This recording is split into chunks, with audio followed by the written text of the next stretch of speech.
A ver, ¿qué hace que una persona se detenga y haga clic en una miniatura en medio de un océano de opciones? Muchos creen que la clave está en el diseño más llamativo, quizás el más complejo. Pero la verdad es que si una miniatura no activa ciertos mecanismos mentales clave, no importa cuánto trabajo tenga detrás, el cerebro simple y sencillamente la va a ignorar. Bienvenidos. Aquí no vamos a hablar de tendencias de diseño que cambian cada mes. No. Vamos a ir a la raíz del asunto, cómo la percepción y la emoción son las que dictan cada clic. Porque para crear algo que funcione de verdad, primero hay que entender cómo funciona la mente humana. Esto es, ni más ni menos que psicología aplicada al diseño. Y aquí está la idea central, la que lo cambia todo. No diseñamos para el ojo, diseñamos para provocar una decisión en el cerebro. Por eso decimos que el clic no es una cuestión estética, es una cuestión cognitiva. Muy bien, este es nuestro mapa para el análisis de hoy. Vamos a empezar por el problema. ¿Por qué el cerebro tiende a ignorar lo que llamamos buen diseño? Luego vamos a desglosar los 5 disparadores que sí funcionan. Después, transformaremos eso en una herramienta práctica, un checklist, para terminar con una nueva forma de entender la psicología del clic. Bien, vamos a sumergirnos en el primer punto. El problema, en realidad, no está en la falta de habilidad para el diseño. Está en un malentendido fundamental sobre cómo opera nuestro procesador principal, el cerebro. Muchos diseñadores, ¿qué es lo que buscan? Crear más impacto visual, llenando la pantalla de elementos, de colores, de información. Pero el cerebro opera bajo una ley que es primordial, la eficiencia energética. Su objetivo principal es no gastar energía de forma innecesaria. Y esto nos lleva a un concepto que es el enemigo invisible del clic, la carga cognitiva. Si una miniatura es confusa o visualmente muy compleja, el cerebro no la juzga como fea, la juzga como costosa en términos de energía, y por eso la ignora por completo.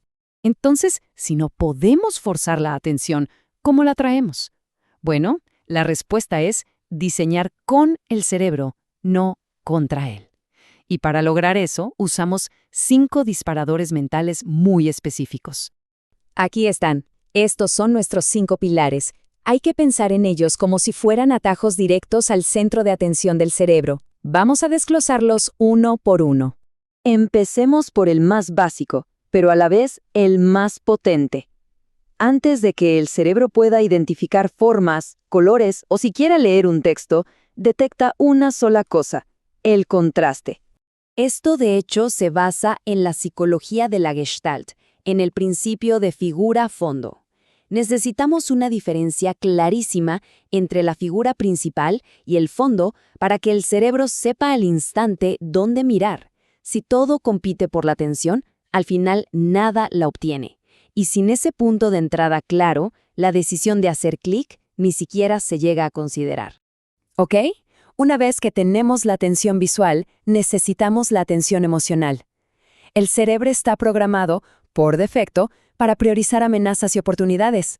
La lógica, créanme, siempre viene después. Esto se conecta directamente con el trabajo de Daniel Kahneman sobre el sistema 1, nuestro pensamiento rápido, intuitivo, casi instintivo. Una expresión facial, una palabra con una fuerte carga emocional, todo eso no apela a la lógica, apela a este sistema. Y sin esa chispa emocional simplemente no hay urgencia. Y sin urgencia, el clic nunca llega. Aquí es donde el arte se encuentra con la ciencia del cerebro. La clave no es mostrarlo todo, sino sugerir algo. Se trata de abrir un ciclo de curiosidad que pida ser cerrado. El mecanismo es bastante simple. Creamos una brecha de información, una pregunta que queda flotando en el aire.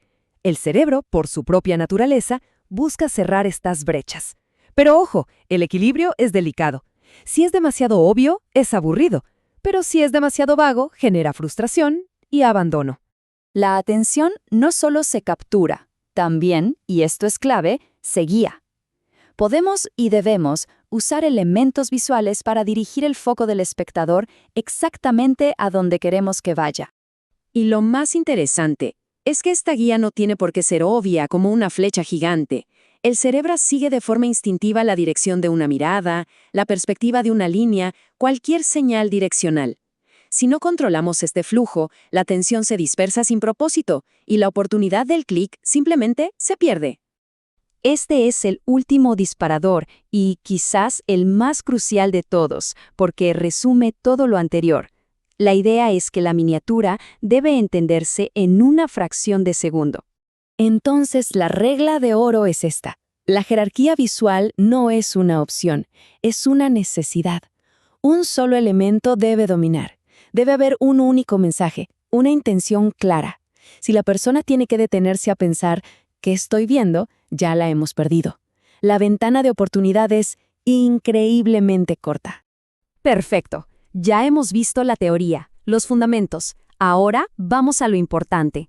¿Cómo llevamos esto a la práctica? ¿Cómo convertimos estos principios en una herramienta de análisis y creación que podamos usar día a día? Antes de publicar cualquier diseño, esta es la pregunta fundamental que hay que hacerse. Y no es una cuestión de gusto personal, para nada. Es una cuestión de eficacia cognitiva. Y aquí lo tienen, el checklist estratégico. Como ven, cada pregunta corresponde a uno de los disparadores. Y es crucial entender esto. Si uno solo falla, todo el sistema se debilita. Si fallan varios, el clic se vuelve prácticamente imposible. Porque no es una lista de opciones, es un sistema. Bien, llegamos a la conclusión. Entender estos disparadores va mucho más allá de solo conseguir más clics. Se trata de adoptar una nueva forma de ver y de entender la comunicación visual, desde una perspectiva que es, a la vez, profesional y estratégica. Y claro, esto no termina aquí. Hoy hemos sentado las bases teóricas. En nuestro próximo encuentro vamos a aplicar este mismo checklist a ejemplos del mundo real. Vamos a ver cómo estos principios funcionan o no en la práctica y cómo eso impacta directamente en la tasa de clics. Porque ese es el verdadero objetivo. No se trata de seguir tendencias por seguirlas, sino de entender los fundamentos psicológicos que las impulsan. Al internalizar estos principios, se deja de ser un simple diseñador para pasar a ser un estratega visual. Y es ahí cuando se empieza a ver la comunicación de una manera mucho más profunda, construyendo una marca con coherencia, con estrategia y con una autoridad real.